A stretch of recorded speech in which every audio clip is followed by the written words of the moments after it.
harus mengolesi wajahku dengan lemak kura-kura. Aku harus punya kumis dan jenggot yang lebat. Di dadaku juga akan kuoles. Wanita akan lebih senang pada dada yang berbulu daripada polos tidak berambut. Betapa bangganya prajurit yang telah merasa melewati sebuah keajaiban itu. Ayunan langkah kakinya kini semakin tegak dan juga jarang menunduk. Apabila berbicara dengan mereka yang berpangkat lebih rendah, kini ia lebih sering bertolak pinggang.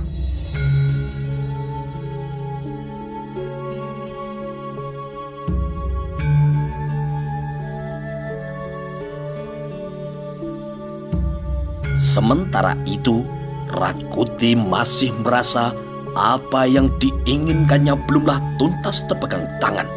Menjungkalkan Jaya Negara sebagaimana yang diinginkannya, meskipun telah menjadi sebuah kenyataan, ternyata belum memberi kepuasan hati sebelum ia melesakkan raja itu ke dalam tanah, karena akan menjadi duri dalam daging yang selalu akan mengganggu ketenangan hatinya. Di samping itu pula, masih ada dua pemilik wajah ayu yang membuatnya tidak bisa tertidur dengan nyenyak. Wajah cantik dua putri Skargedaton itu membuatnya gelisah, didorong angan-angan ingin menggelutinya. Rakuti merasa dengan mengawini dua gadis itu, sebagaimana Raden Wijaya mengawini 4 kakak beradik keturunan Kertanegara sekaligus, apalagi bila dengan segera Rakuti mempunyai keturunan dari Sri Gidarya maupun adiknya. Hal itu tentu akan makin memperkukuh dan melanggengkan kekuasaan dalam genggamannya.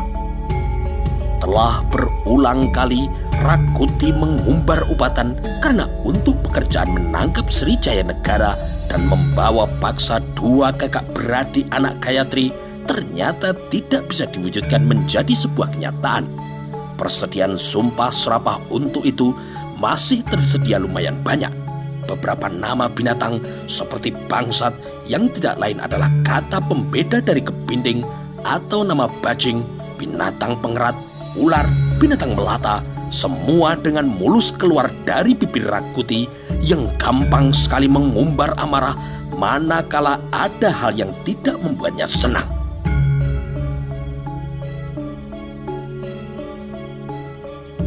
Jadi bagaimana dengan Jaya Negara dan adik-adiknya itu? Rakuti kini kembali memecah keheningan dengan pertanyaannya yang serak. Rayuyu kini malah menekuk-nekuk jemari tangannya yang menyebabkan munculnya suara gemelutuk dari pergeseran engselnya. "Hentikan perbuatanmu itu!" teriak Rakuti yang tidak terlalu senang. Rayuyu kini menjadi bingung. "Apa yang harus kuhentikan?" balas Rayuyu. "Kau membuat suara dari tanganmu yang menyebabkan telingaku risih." Rakuti kini menekan. Wajah Rayuyu menebal karena ia menjadi jengkel. Setelah menjadi raja, Rakuti semakin sombong dan tidak menghargainya. Rayuyu merasa tanpa dirinya dan para Dharma Putra Winesuka yang memberinya dukungan, Rakuti bukanlah apa-apa atau siapa-siapa. Setelah berhasil menduduki dampar, kini Rakuti menganggap dirinya sebagai alas kaki ketibalnya. Rakuti kini menunggu jawaban, tetapi Rayuyu belum juga menjawab.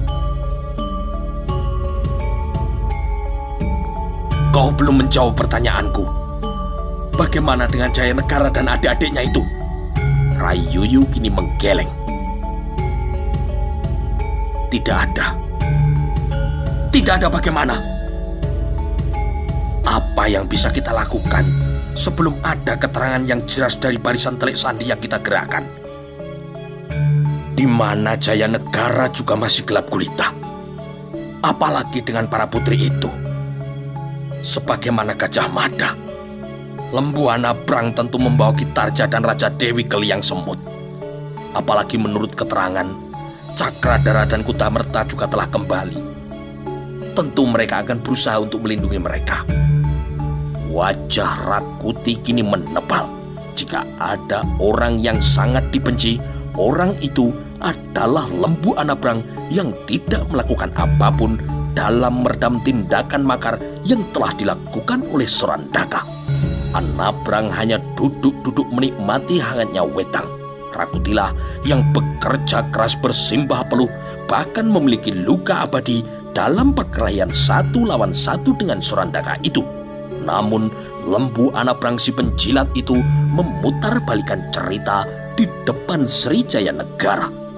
Begitu indahnya cerita yang dituturkan oleh Lembu Anabrang itu tentang bagaimana jalannya perang dan bagaimana Anabrang bertarung melawan Sora. Hal itu membuat Sri Jayanegara sangat terpesona dan kemudian menganugerahi Lembu Anabrang kedudukan yang melambung tinggi melampaui kedudukan Rakuti yang semula berada di atas Lembu Anabrang. Oleh lompatan kedudukan yang kini berada di dalam genggaman tangannya itu, tiba-tiba Rakuti bergelak. Ratanca tetap membeku kini di tempatnya. Rayuyu dan Rabanyak kini saling bertukar pandang, tetapi mereka tidak bisa menebak gejolak apa yang tengah menggeliat di benak Rakuti itu. Di tempat masing-masing dengan berdiri bersandar ke dinding, Rawedeng dan Rapangsa memandang beku ke wajah Rakuti.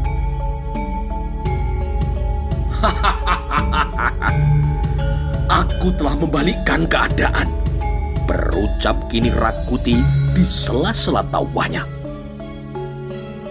Aku bisa membayangkan perasaan Anabrang ketika melihat perbuatanku ini. Aku sekarang adalah seorang raja.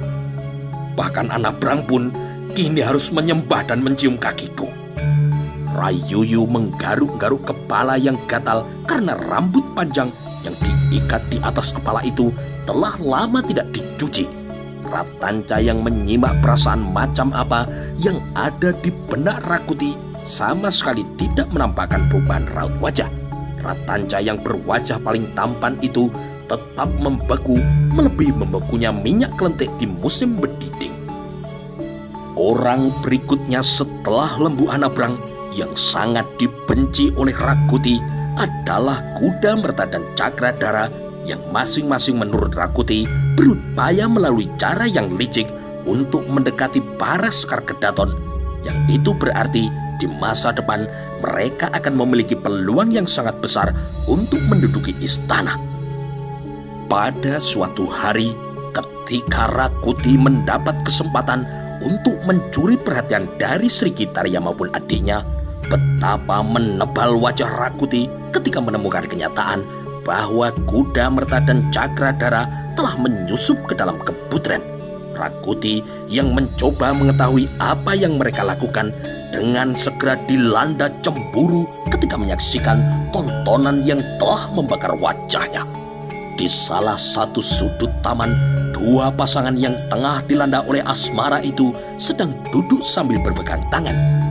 Merah padamlah kini wajah Rakuti menyaksikan Sri Gitarya yang bersandar mesra di pundak lelaki yang dicintainya. Juga apa yang dilakukan oleh Raja Dewi yang saling remas tangan dan bertukar pelukan dengan pencuri hatinya. Kini dengan puncak kekuasaan sepenuhnya yang berada di dalam genggaman tangannya, keinginan untuk menjadikan kakak beradik itu sebagai istrinya semakin berkobar saja.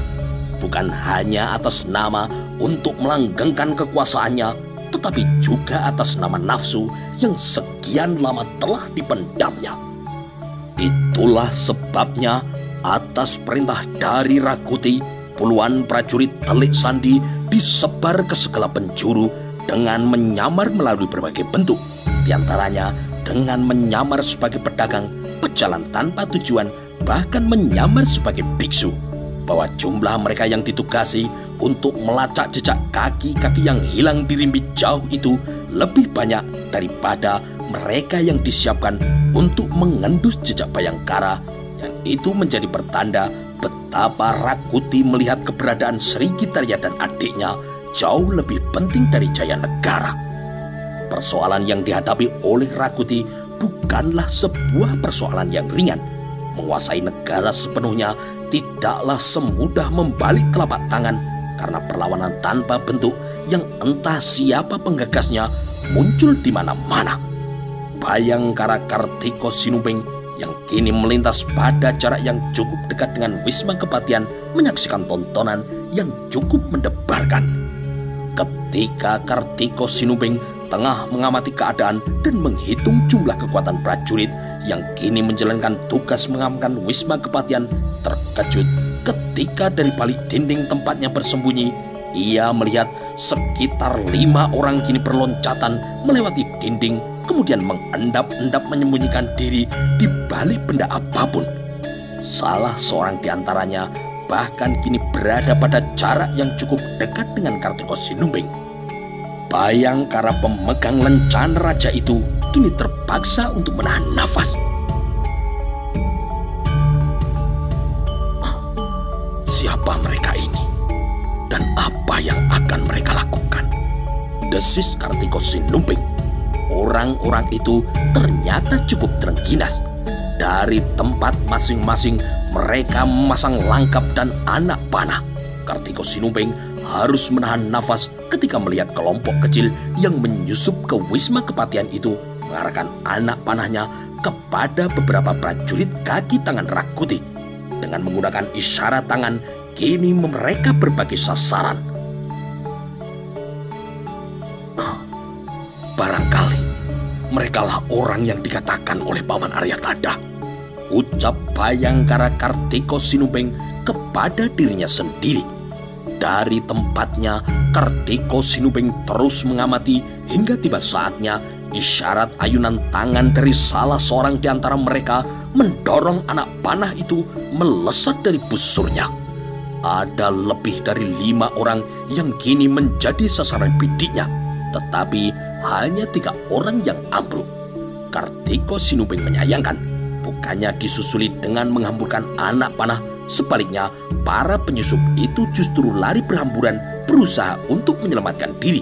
Rupanya mereka harus mengukur kekuatan yang tidak seimbang itu, sehingga yang dilakukan hanya sekedar serang dan lari lagi. Itu mereka! Kejar mereka! Terdengar kini teriakan dari arah sasaran. Dengan tenang, Kartiko Sinumbing bergeser dari tempatnya semula.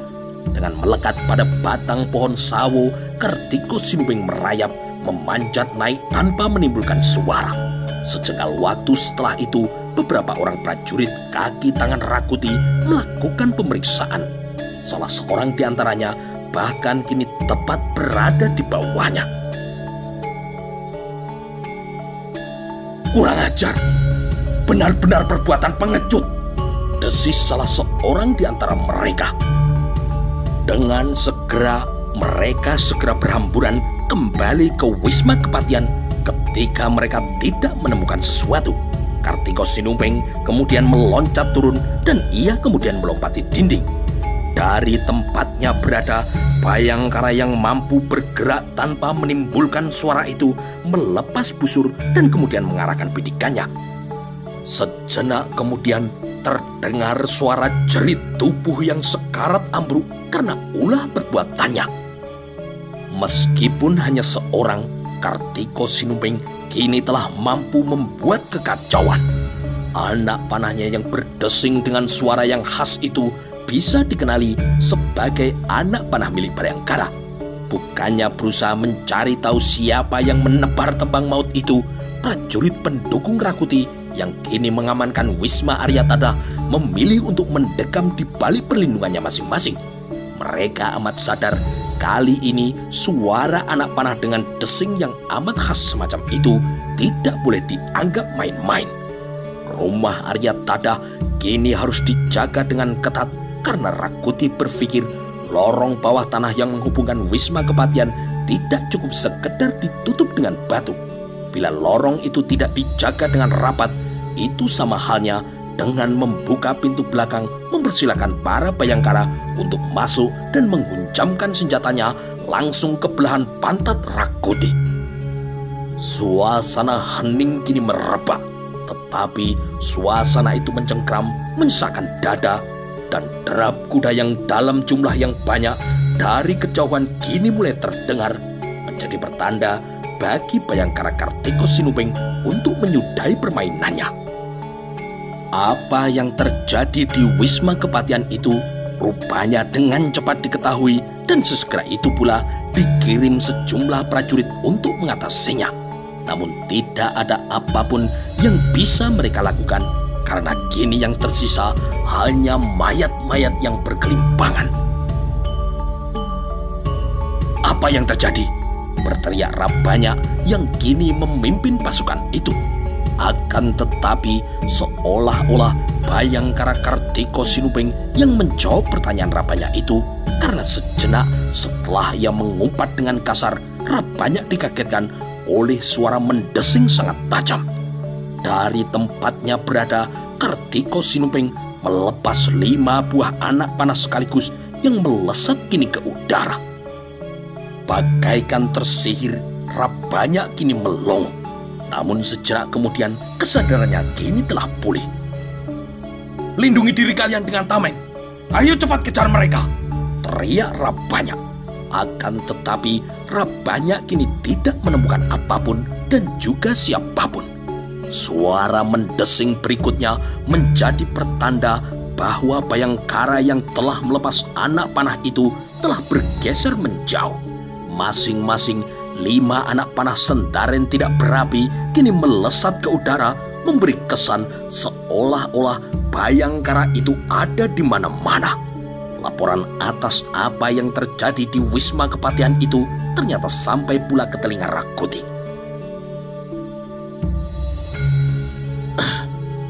"Ternyata benar bukan dugaanku. Bayangkara pasti akan mencoba memanfaatkan lorong bawah tanah itu. Perintahkan lipat gandakan penjagaan Wisma Kepatihan. Aku ingin lorong itu diuruk dengan bebatuan hingga tidak bisa dimanfaatkan sama sekali." Lorong bawah tanah yang tembus ke Wisma Kepatihan itu telah menjelma menjadi mimpi buruk bagi Rakuti. Keberadaan lorong itu menyebabkan Kolo Gemet telah lolos dari cengkeraman tangannya, sekaligus menjadi penyebab Ragrayan Kuti tidak bisa tertidur dengan nyenyak. Berulang kali Rakuti terbangun dari tidurnya diganggu oleh kemunculan dari Gajah Mada dari lorong itu. Pun pernah pada suatu ketika ribuan ekor ular yang sangat beracun keluar dari lorong itu. Sebuah mimpi yang lahir dari kecemasannya. Ia berpikir seandainya bakal Gajah Mada memasukkan ribuan ekor ular yang gerak ulahnya dikendalikan dari Wisma Kepatihan. Untuk sebab itulah ujung lorong di bilik pribadi Jayanegara itu kemudian disumbat dan ditimbunnya dengan batu-batuan. Atas nama rasa cemas, Rakuti yang gelisah kini memberi perintah agar lorong yang sudah tersumbat itu kemudian ditindih dengan kupala. Beberapa orang prajurit kini terpaksa harus memindahkan batu kupala yang berbentuk raksasa itu kini dari gerbang Pura Waktra. Rakuti benar, ia memang layak cemas pada lorong itu karena di saat itu pula Kartiko Sinubeng sedang memperhatikan sebuah rumah. Rumah itu bersebelahan dengan Wisma Kepatihan. Sebuah gagasan untuk memanfaatkan lorong itu sedang riuh berada dalam benaknya. Rumah di sebelah Wisma Kepatihan itu bisa dimanfaatkan. Rakuti tentu akan terkejut mendapat serangan dadakan yang berasal dari lorong bawah tanah itu. Meskipun barangkali ujung lorong itu telah disumbat dengan bebatuan, berkata Kartiko Sinubeng dalam hatinya. Berbekal petunjuk yang telah ia peroleh dari Mahapatih Aryatada sebelumnya, Kartiko Sinubeng kemudian menuju ke sebuah arah. Sebuah rumah yang masih berada di lingkungan kota raja. Rumah itu seakan tidak menarik perhatian siapapun. Yang ada di depannya ditancapkan pula batang bambu yang utuh dengan lingkar seukuran paha orang dewasa. Keberadaan batang bambu yang ditancapkan itu terasa aneh bagi yang tidak memahami maksudnya. Bahkan bagi Rakuti dan anak buahnya pun tentu tidak akan mengira dari rumah itulah berbagai gangguan terhadap ketenangannya dirancang. Kartiko Sinubeng kemudian memperhatikan rumah itu dan kemudian segera ia menempatkan diri di pekarangan. Suara tiruan burung penceh yang menyayat kini terlontar dari mulutnya. Kartiko Sinumping kemudian memasang sebuah umpan. Anak panah sendaren tanpa api kemudian dilepasnya ke udara. Beberapa saat kemudian hal itu diulanginya lagi. Kartiko Sinumping tersenyum ketika umpan yang dilepas itu kini berbalas. Dari arah belakang rumah itu terdengar anak panah yang melesat memperdengarkan desing yang melengking. Kartiko Sinumping bisa membedakan dengan jelas suara anak panah itu berbeda dari milik Bhayangkara. Kartiko Sinumping kemudian membalas sapaan itu. Sebuah watang kini dilepas ke udara membubung memanjat naik. Dari kegelapan kemudian muncul orang yang mendekatinya. Debu-debu berhamburan di malam gelap gulita. Terdengar sebuah sapaan sandi. Ada gadis menangis meratapi kematian suami. Kartiko Sinumping menjawab sebagaimana petunjuk yang telah diberikan oleh Mahapati Aryatata. Kalimat sandi kini telah terjawab dengan tepat. Kartiko Sinumping merasa memperoleh hubungan dengan orang-orang yang telah disiapkan lebih dulu oleh Mahapati Aryatata. Gerakan mereka dan segala serangan gerilya kini lentur menyesuaikan diri dengan kekuatan mereka. Ikut aku, sapa seseorang yang kini menampakkan dirinya. Kartiko Sinumping bergegas mengikutinya menuju ke pintu belakang. Memasuki sebuah rumah yang ternyata merupakan tempat berkumpulnya orang-orang yang sebagian besar dikenalnya.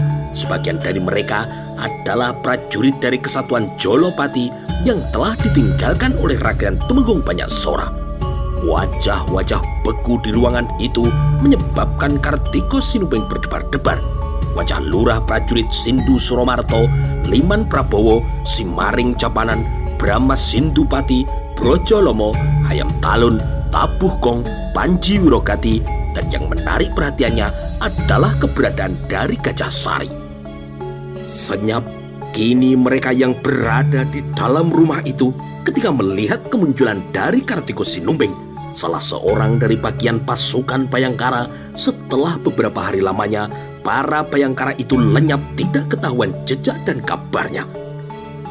Teka-teki keberadaan dari pasukan Bhayangkara adalah juga teka-teki keselamatan dari Srijaya Negara. Tuanku Jayanegara berada di tempat yang aman. Bhayangkara Kartiko Sinumping kemudian langsung membuka pembicaraan.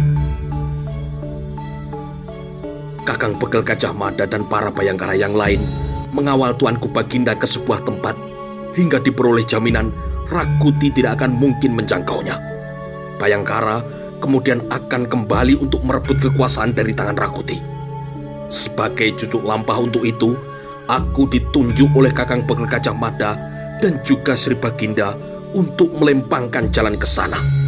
Tanpa basa-basi, Bhayangkara Kartiko Sinumping kemudian membuka baju luar yang dikenakannya. Di lapisan dalam baju itu, lencana gemerlap berteteskan permata milik Srijaya Negara segera menjadi pertanda yang tidak terbantahkan. Keberadaan dari Kartiko Sinumping kini benar-benar tidak ubahnya kehadiran dari Sri Baginda itu sendiri. Maka serentak semua yang hadir kini memberikan penghormatannya. Pandangan mata Kartiko Sinumping kini tertuju kepada wajah lurah prajurit Gajah Sari. Alis Kartiko Sinumping kini terlihat sedikit menciut. Prajurit Gajah Sari, bagaimana kau bisa menjelaskan keberadaanmu di sini? Berdesis kini Kartiko Sinumping. Lurah prajurit Gajah Sari pun kini berdiri dengan tegak. Semua ini adalah atas permintaan dari Rakrian Yuyu. Paman Aryatata menugasi aku untuk menjadi bagian dari kesatuannya. Justru dengan demikian, aku mengetahui lebih dini apa yang akan terjadi, jawab Gajah Sari. Kartiko Sinumping kini mencuatkan alisnya. Sejak kapan Paman Tadah memberikan tugas itu kepadamu? Juga pertanda apa yang telah diberikan oleh Paman Tada kepadamu? Yang aku ketahui, dalam perjalanan menyelamatkan Tuanku Jayanegara, kami para Bayangkara telah direpotkan oleh keberadaan dari Telik Sandi Rakuti. Gajah Sari kemudian membuka lapisan luar dari baju yang dikenakannya. Perhatian Kartiko Sinumping kemudian tertuju kepada lencana yang dikenalinya sebagai tanda pengenal rahasia yang diberikan oleh Mahapati Aryatada kepada orang-orang yang amat dipercaya dalam rangka melaksanakan tugas yang amat khusus. Jadi selama ini, Paman Patih Aryatada telah memintamu untuk mengamati sepak terjang Rakuti. Bertanya kini Kartiko Sinumping. Tidak, jawab Gajah Sari. Aku melakukannya sendiri, dan hal itu telah kulaporkan kepada Paman Tada. Sayang sekali, Paman Mahapati Aryatada tidak mempercayai laporanku. Kartiko Sinumping kini tidak bisa lagi mencegah dirinya untuk tidak curiga. Paman Tada tidak mempercayai laporanmu. Kartiko Sinumping belum sepenuhnya percaya. Namun lencana yang dimiliki oleh lurah prajurit Gajah Sari itu benar-benar adalah milik dari Aryatada. Benarkah Gajah Sari mendapatkan lencana itu dari Aryatada atau menemukannya karena benda itu telah terjatuh? Ulah dari Telik Sandi yang menyusup dan berada di tubuh pasukan Bayangkara menjadi pelajaran bagi Kartiko Sinumping untuk tidak gampang percaya meskipun Gajah Sari memegang lencana milik Mahapati Aryatada.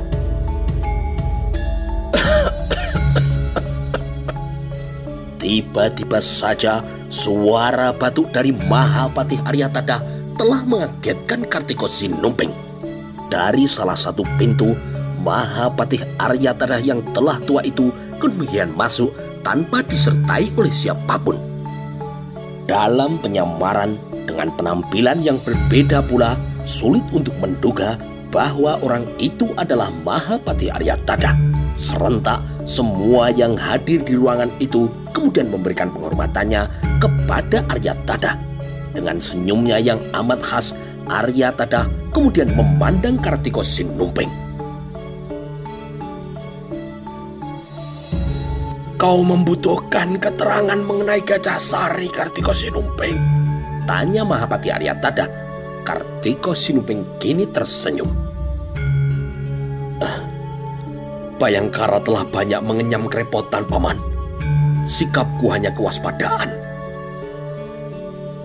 Jangan kau curigai Gajah Sari. Justru kau harus memanfaatkan keberadaannya yang leluasa itu di sebelah Rakuti. Kartiko Sinumping kini memandang Gajah Sari dengan tatapan mata yang tajam dan kening yang sampai berkerut-kerut. Bagaimanapun, ada sesuatu yang membuat Kartiko Sinumping merasa tidak nyaman. Apakah dengan demikian kau tahu siapa Telik Sandi yang telah menyusup ke tubuh Bayangkara? Gajah Sari membalas dengan tatapan mata yang tajam.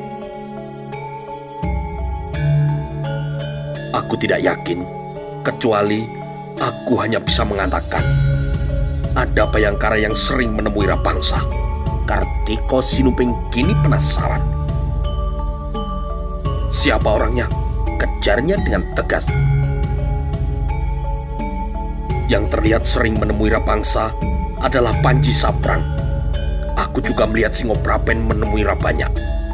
Tetapi aku tidak bisa mengambil kesimpulan apakah yang demikian itu sudah bisa dianggap sebagai Telik Sandi atau belum.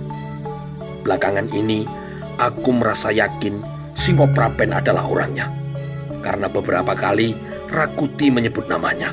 Jawab Gajah Sari. Kartiko Sinumping kini tambah penasaran. Apa kata Rakuti? Beberapa kali Rakuti menanyai Rayuyu apakah sudah ada berita dari Singoprapen atau belum. Dengan demikian yang ditanyakan oleh Rakuti, sehingga aku bisa mengambil kesimpulan bahwa Singoprapen adalah Telik Sandi itu. Beberapa saat Kartiko Sinumping kini terdiam. Nama Singoprapen disebut oleh Gajah Sari seketika itu pula membuat Kartiko Sinumping gelisah. Kedekatannya dengan Singoprapen menyebabkan ia tidak yakin, tetapi bisa jadi Singoprapen adalah orang yang dicari-cari oleh Gajah Mada sebagaimana yang diucapkan oleh Gajah Sari. Bila telik sandi itu belum dibelejeti topengnya, Srijaya Negara kini masih berada dalam bahaya. Semoga Kakang Begal bisa menangkap mata-mata itu, berkata Kartiko Sinumping dalam hatinya. Kepada semua yang hadir di ruangan itu, Kartiko Sinumping kemudian menjelaskan hal-hal yang telah dilakukan oleh pasukan Bayangkara. Keselamatan Srijaya Negara merupakan masalah yang paling penting dan melegakan. Persoalan yang membentang di depan adalah bagaimana membalas perbuatan Rakuti dengan menjungkalkannya dari Tampar Kencono yang bukan menjadi haknya. Dengan dipimpin langsung oleh Mahapatih Aryatadha yang meskipun telah tua tidak pula patah semangat, berbagai masalah kemudian dibahas dan kemudian dirancang pula solusinya. Tidak menunggu besok atau lusa, beberapa tindakan penting harus dilaksanakan pada malam itu juga. Kau bisa melaksanakan itu, Gajah Sari? Bertanya Kartiko Sinumping dengan suara yang dalam. Ya, bisa. Akan aku laksanakan, jawab Gajah Sari. Ingat Gajah Sari, tugasmu itu adalah tugas yang sangat berbahaya. Tidak masalah, aku bisa. Aku yakin bisa melumpuhkan kekuatan pasukan berkuda. Apa arti pasukan berkuda jika tanpa kuda mereka? Ada berapa jumlah kuda yang tersisa, Gajah Sari? Kembali Kartiko Sinumping kini bertanya. Masih ada sekitar 100 lebih. Kartiko Sinumping dan Mahapatih Aryatadha kemudian saling memandang. Ternyata masih banyak sekali, desis Kartiko Sinumping. Semua kuda itu adalah kuda milik rakyat yang dirampas dengan alasan negara saat ini sedang membutuhkan banyak kuda. Kuda terbanyak dirampas dari milik pedagang kuda, yaitu Ki Jayeng Suro. Kartiko Sinumping kini menggaruk-garuk rambutnya. Gelung-gelingnya kini telah lepas, tetapi tidak ada niat baginya untuk merapikan rambutnya yang kini terurai sebagaimana Aryatadha yang juga mengurai ikatan rambutnya. Bagaimana kalau kita berikan umpan balik? Siapa tahu Rakuti menelan umpan itu, ucap Mahapatih Aryatadha. Apa maksud Paman? Aryatadha kemudian memandang Kartiko Sinumping, lalu menebarkan pandangan matanya ke segenap yang hadir. Lurah prajurit Sindu Suromarto tidak menggeser sekalipun arah tatapan matanya dari Aryatadha. Demikian juga dengan Liman Prabowo, Simaring Japanan, Brahma Sindupati, Brojolomo, Hayam Talun, Lamatan, Tabuh Kong, dan Panji Wirogati. Rakuti tengah membutuhkan arah. Kemana ia harus mengejar Jaya Negara? Rakuti kini telah kehilangan hubungan dengan Singoprapen. Aku rasa Rakuti akan menelan mentah-mentah bila Gajah Sari mengaku dihubungi oleh telik sandi itu dan dimintai tolong untuk menyampaikan pesan yang penting. Wajah Kartiko Sinumping kini berbinar setelah menyimak apa yang dikatakan oleh Mahapatih Aryatadha itu. Sambit Purwohantoro, desis Kartiko Sinumping. Kemana? Tanya Aryatadha yang tidak begitu mendengar. Umpan itu ke Sambit Purwohantoro, tegas Kartiko Sinumping. Gajah Sari terdiam, tetapi ia menghafalkan nama yang baru saja disebut itu. Sekejap kemudian Mahapatih Aryatadha mendekati Lurah Gajah Sari dan kemudian menepuk-nepuk pundaknya. Lepas umpan itu, Gajah Sari. Mungkin tidak langsung ke Rakuti. Kau bisa memberikannya kepada Rabanyak, Rawedeng atau Rayoyo Baik, akan saya lakukan, Paman. Berangkatlah sekarang, Gajah Sari.